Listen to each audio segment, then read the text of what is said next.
Nous sommes en direct de Washington DC aujourd'hui.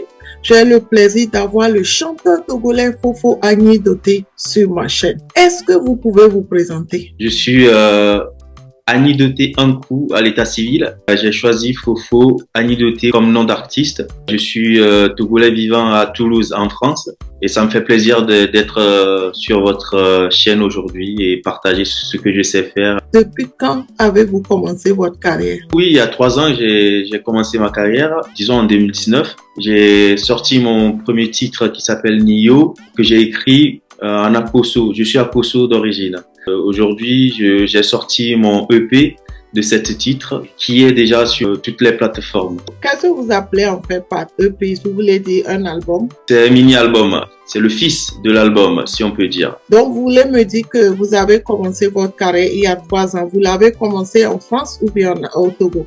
Je l'ai commencé en France, oui. Qu'est-ce qui vous a motivé? Je voulais être écrivain.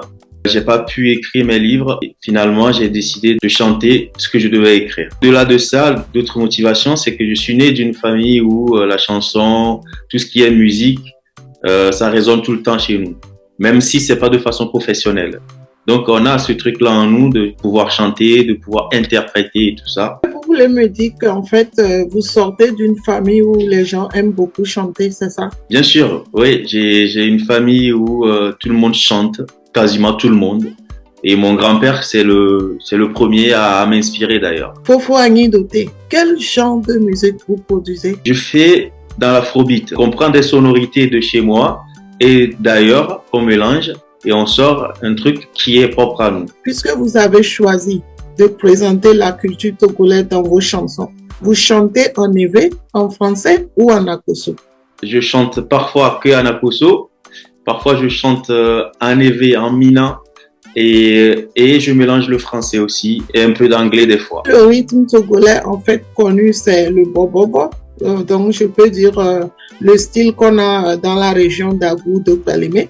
Et vous utilisez ce bobobo aussi? Je l'ai utilisé vite fait, mais la plupart du temps, c'est beaucoup plus agbadja et un peu de rythme kamou. Par quelle chanson avez-vous commencé votre carrière? Nio, c'est en akoso.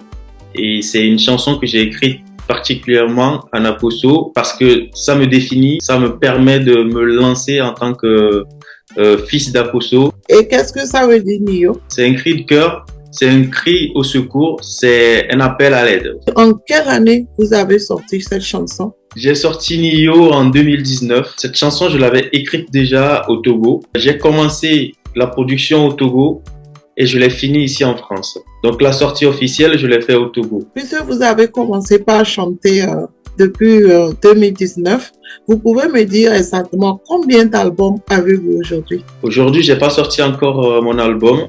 Je travaille là-dessus. J'ai pas de date exacte à donner, mais j'ai déjà sorti 7 titres. Toutes les plateformes digitales où on peut écouter les sons, vous pouvez trouver mes chansons. C'est vrai que vous n'avez pas encore sorti d'album, mais je crois que vous avez plusieurs chansons. Vous avez parlé de cette chanson, n'est-ce pas? 7 titres officiellement, je vous donne à peu près les titres. Donc il y a Nio qui parle de moi et de ma personne et de l'orphelin qui a besoin d'aide. Il y a Lomemiva, c'est un concept aussi qu'on a sorti récemment, qui est tiré de ce titre, Lomemiva. Et après, on a Adjovi, qui parle aussi de l'éducation de la femme, des jeunes filles. Symbole, et c'est tout un symbole parce que ça parle de plein de choses. Espoir, Espoir, c'est un titre que j'ai fait en featuring avec Dieudonné Willa, qui est un artiste beaucoup plus connu au Togo. Ayele aussi, ça parle de la femme. En tout cas, félicitations.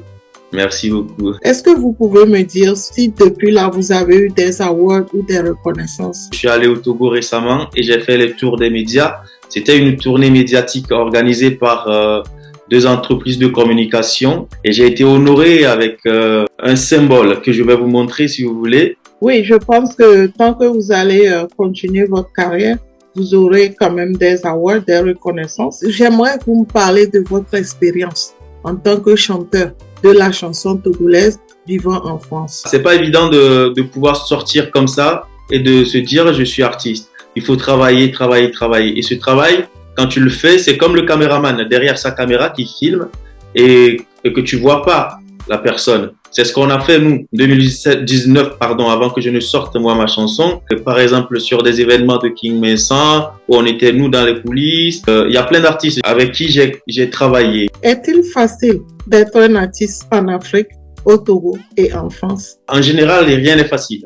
Beaucoup de talentueux qui sont sur le territoire togolais, par exemple, ils n'arrivent pas à vivre de leur art. La France, il y a des critères. Si tu arrives à remplir ces critères, normalement, ça devait le faire. Aujourd'hui, j'en suis pas là. Moi, je fais de la musique, mais à côté, je travaille. Je fais autre chose. La musique, c'est mon deuxième job, entre guillemets, si j'ose dire. En Afrique, en général, je ne sais pas. Je peux pas le dire parce que j'ai pas vécu avec d'autres artistes d'autres pays. Puisque c'est pas facile d'être un artiste, que ça soit en Afrique, que ça soit au Togo ou en France, cela veut dire que c'est pas facile aussi d'avoir des financements, c'est ça? C'est l'autoproduction qu'on fait. Je viens de dire que je travaille à côté et la musique, c'est mon second plan. C'est une jeune entreprise. Donc je travaille, il faut travailler. Et ça, je l'ai dit plusieurs fois aussi sur les plateformes, les chaînes de radio sur lesquelles je suis passé pour donner des interviews. Artistes togolais vivant au Togo, de se dire que aujourd'hui tu vas te plaindre en te disant la musique ne me nourrit pas, mais tu as cet amour-là pour la musique. Mon ami, travaille à côté. Trouve-toi un job, enlève ton manteau de star et travaille à côté pour pouvoir te positionner. Et c'est comme ça que tu peux t'imposer aussi. Oui, je pense qu'un artiste devrait quand même être humble d'abord et ensuite enlever son manteau de star, pouvoir faire quelque chose à côté et pouvoir financer sa musique. Lorsque l'on prend la musique comme une passion, ça comble seulement déjà le travail qu'on fait et ça évite à quelqu'un de trop souffrir parce qu'il n'a pas de financement. Quel conseil avez-vous aujourd'hui à donner à un jeune Africain, Togolais ou Français qui voulait commencer sa carrière de musique? La première des choses, c'est d'aimer ce que tu veux faire déjà. Si tu aimes ce que tu veux faire, cette volonté que tu as déjà va te pousser à bien faire ce que tu veux faire. Sors de chez toi, bouge-toi, va frapper les portes qu'il faut, même si ça va pas. Quand ton projet il est bon et que tu frappes et que tu continues à frapper les portes, il y en a une qui s'ouvrira à un moment donné pour que tu puisses avoir gain de cause. Avez-vous un mot de fin? Pour un mot de fin, je dirais merci beaucoup à notre sœur Djonda Nathalie. Je dis mais grand merci déjà. Et j'appelle aux gens qui suivent ou qui suivent pas encore de partager cette chaîne de notre sœur Djonda Nathalie. Je dis merci aussi à Jordi qui a pu me mettre en contact avec vous. Je dis merci à tous mes collaborateurs, mon staff. Je vous dis merci depuis ce plateau parce que c'est pas évident. Je sais ce que vous donnez. Fofo Agni Doté, merci beaucoup d'être venu sur ma chaîne. Je rappelle qu'on est en direct de Washington DC aux États-Unis. C'est un privilège pour moi de vous avoir aujourd'hui. Vous qui êtes un chanteur togolais vivant en France, vous avez la volonté de promouvoir la culture togolaise. Vous mettez cette culture dans vos chansons pour pouvoir promouvoir le Togo. Je suis vraiment honorée, fière de vous avoir aujourd'hui. On est en direct de Washington DC aux États-Unis et j'espère vous revoir très très bientôt pour une autre interview. Merci beaucoup et à la prochaine. Au revoir. Au revoir.